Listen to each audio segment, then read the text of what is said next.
Hello, this is your weekly reading for Cancer. I am trying something new. I'm doing some weekly readings right now for all astrological signs. But instead of doing weekly readings that start on a Sunday or Monday, I'm using the moon phases as my weeks. So this is going to be from the full moon that we just had on the 19th to the third quarter, which will be on February 26th, 2019. So this is for about the next 6 days or so. And this is a general reading for Cancer, whether you have your sun, your rising, or your moon sign in Cancer. Let's see, just one second. I'm just opening up this video on another device so that I can see any questions. So this is like I said, it's a reading for Cancer signs.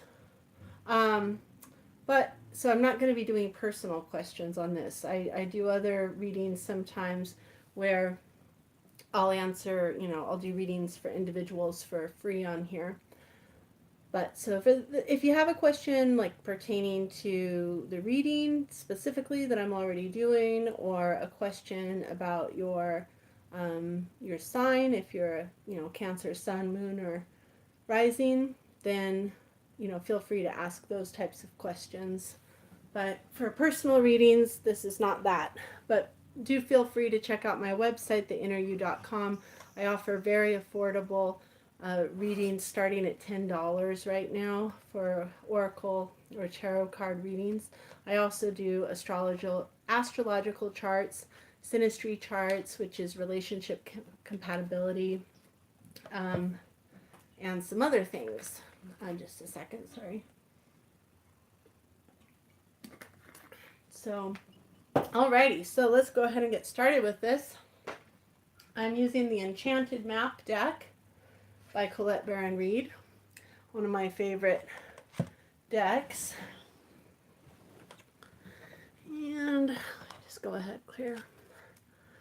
Okay, let me set the intention. This is for Cancer sun signs, moon signs, rising signs for the next week from this most recent full moon, basically February 19th to around February 26th. What messages do Spirit have for Cancers?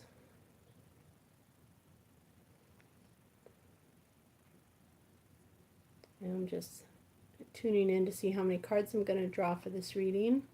Every reading is a little bit different. If you're watching for your rising or moon signs,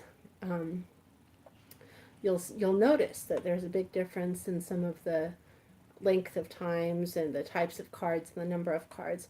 For each particular reading, I see which deck I should use and how many cards I should draw for that reading. So it's not like I just do a one-size-fits-all for everyone, like everyone is 3 cards or whatever. So let's see how many for this reading. Okay, so for this reading, I'm going to draw 3 cards with this deck. This is my little selenite. I think that's how you pronounce it. It's really good at keeping things clear. I really like it.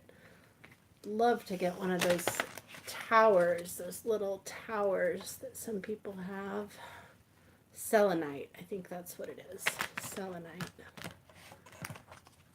Okay.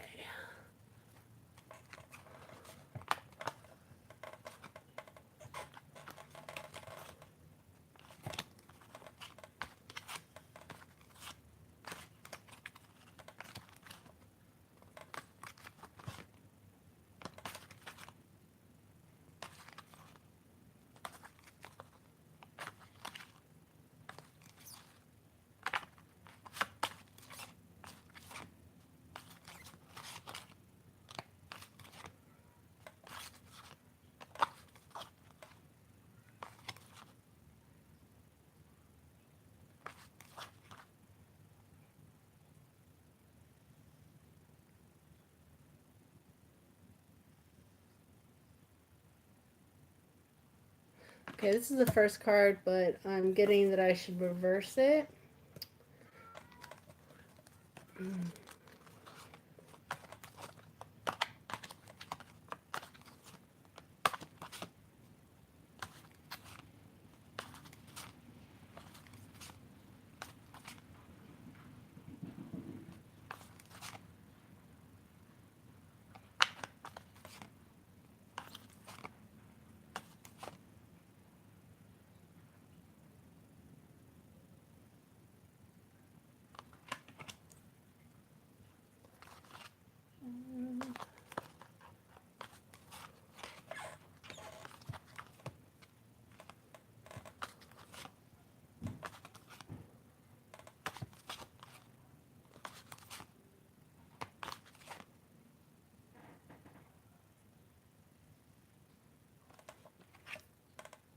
Alrighty, those are our cards.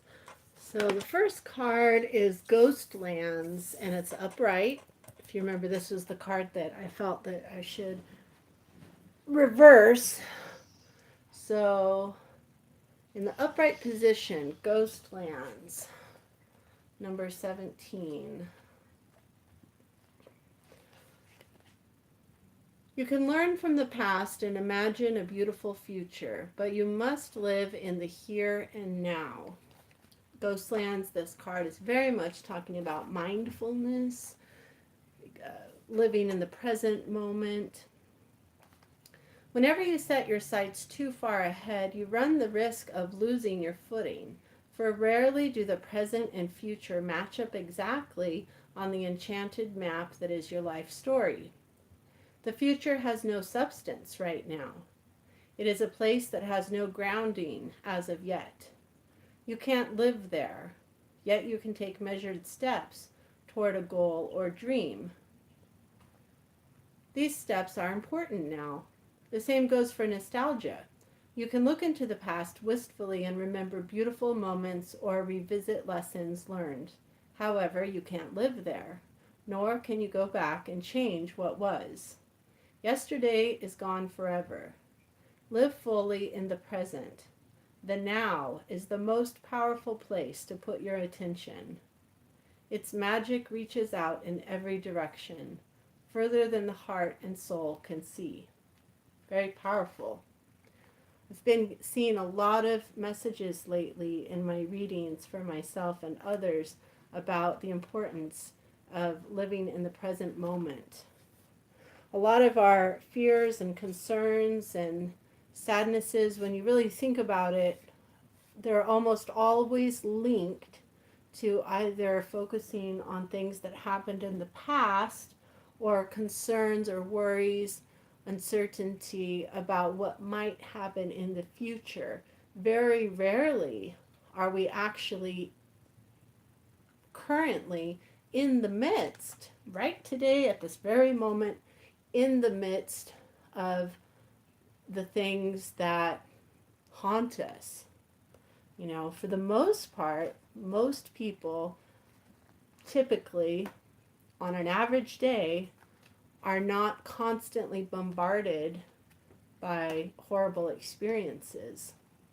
Of course, some of us are, or at some times we are, but you know, it's something good to ask yourself. I myself have struggled with anxiety for many years, and it really did help me. It was one of the things that helped me to I don't want to say overcome it, because I do still experience it sometimes, but now I have quite a few tools to kind of tune in and see why I'm experiencing it, and whether it's a sign that I need to be concerned about something, or if I'm just having a reaction for, you know, any number of reasons. So mindfulness can be a very powerful tool to help you stay present, you know, obviously. But it can be a powerful tool to help you overcome uh, issues such as anxiety or depression. You know, for some of us, depression stems from things that have happened in the past, or a concern that good things aren't going to happen in the future. But if we really look at our current day, right now, our current moment, a lot of times we'll find that it's actually not so bad. Might not be super duper exciting, but a lot of times it's not going to be super awful either. So the next card is Into the Unknown, and this was in the reversed position. So this card is talking a lot about, how sometimes we're walking on our path. We don't always know exactly where we're going. Sometimes we just kind of have to have that faith, almost as if we were blind or blindfolded, to know that, step by step, we're going to be walking down the correct path. The correct path for us. Okay, so this was in the reverse position, number 7, Into the Unknown. Inexperience plus overconfidence can lead you into a dangerous situation for which you are unprepared. Always remember that wisdom comes from experience. Keep an open mind and enter this part of your journey with alert eyes. Don't assume you know this territory. You may not recognize what is hidden by camouflage. This is not a time for careless adventure. Very interesting. So now that we see the second card here, along with the ghost lands, urging us to be mindful and aware of our current situation and not focusing on the past or the future, but the power of the now, along with this message of caution, says perhaps this week you need to be extra careful about, perhaps you are entering into some new territory, a new sort of relationship, a new job. Maybe you're moving to a new area. So the message of this card here is saying you might feel like you know what you're going into, but just be aware that you may not actually have all the information, and that your situation may actually, something about it may actually be camouflaged. For example, there might be someone who appears like a really positive influence in your life, but maybe they're not.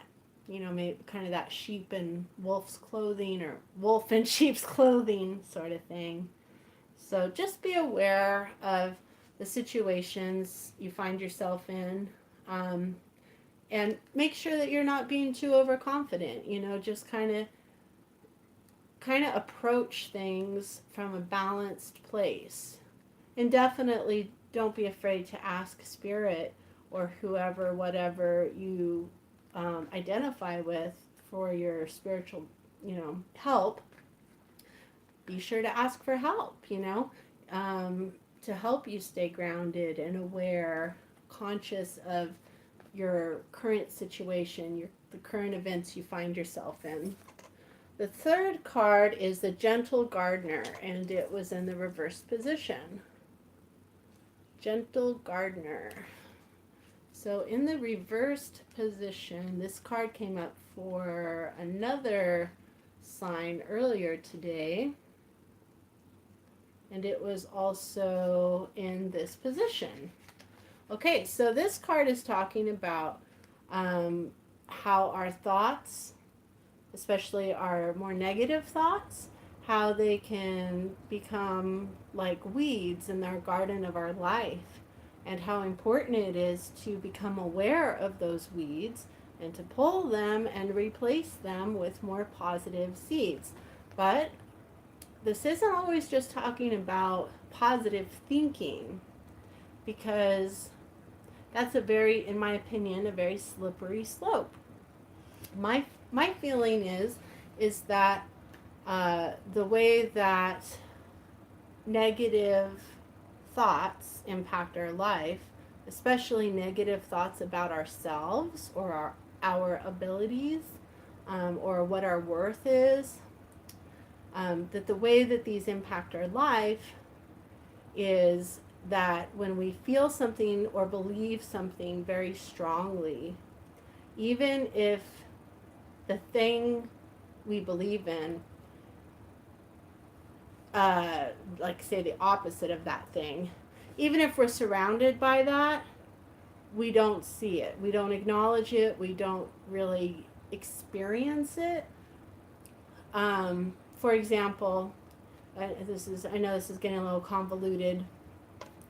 The simplest example, if somebody, that often you hear people say, you have to love yourself before someone else can love you. And it's true, but not in the way that most people think.